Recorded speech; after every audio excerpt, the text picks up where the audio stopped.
Hello guys, so today I'm here with the Pelicans and they'll be performing a little show. So let's get into it. So we're going to get underway at 3:30 with a short Pelican time presentation. In preparation, we do ask that you make yourself comfortable. Please find a seat on one of the sandstone steps. Just take a look behind you if you are standing and make sure that you aren't blocking the view of our other guests here this afternoon.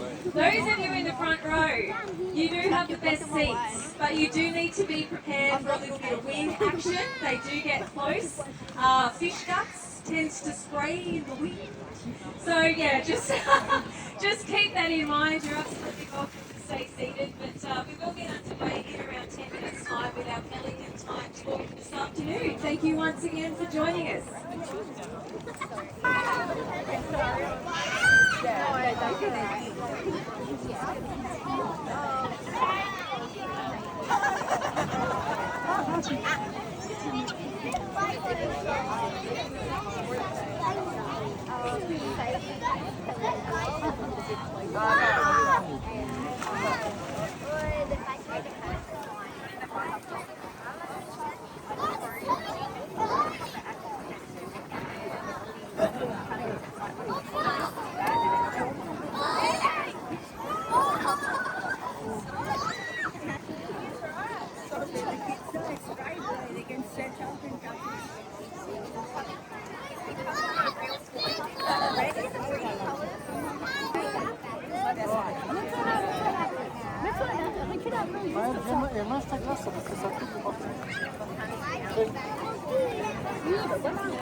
Entrance, ladies and gentlemen.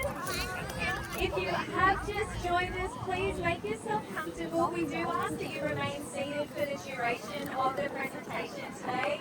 Just have a quick glance behind you if you are standing and make sure that you're not accidentally blocking the view of other guests here today.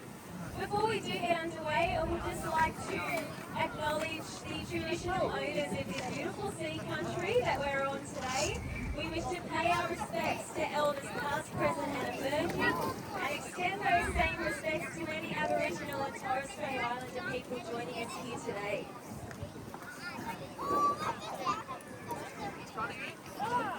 My name's Lara, and down the front on the platform with the fish, we've got Catherine, Benji and Jessie, and we're all volunteers with Marine Wildlife Rescue Central Coast. So we'll tell you a little bit about what our small organisation does, and also a little bit about these beautiful birds that you've all come to see this afternoon, the Australian spectacled pelican. So first of all, a little something about what we do. We are a volunteer rescue and rehabilitation organisation here on the Central Coast. We do rescue a lot of pelicans, and what we do rescue them from primarily, unfortunately, is fishing line entanglement injuries. So if you have visited the entrance before and sat on this platform, it may have been as it was once known, the entrance pelican feed. That kicked off in 1992. Since COVID though, we've had a little bit of a rebrand, and now our emphasis is on conservation. That's to keep in line with Central Coast Council's ecotourism certification. So whilst we are still feeding the fish here, we are still doing that, as Jessie down the front. The reason why we still do feed the birds today at Pelican time is to conduct health checks on these birds. So as I did mention, unfortunately, what we do see a lot of with our marine birds, our seabirds, is a lot of fishing line entanglement injuries. We have lures embedded in squids, we have fishing line wrapped around feet, holes torn into beaks from fishing hooks. So the fish are primarily to encourage all the birds up onto the platform so we can conduct a full health check. You'll notice the girls, when they are throwing the fish, they're not taunting them, like they kind of throw it up without releasing it. It's not taunting the birds. What we're trying to encourage them to do is actually lift up their wings and lift up their bill, just so we can check that there's nothing sneaky embedded underneath their feathers and their wings. So as I did mention, these guys are the Australian spectacled pelican. They're one of 8 species of pelican that we find around the world. The only continent that does not have a pelican species is Antarctica. It's just purely What's a comb on my head? yeah, so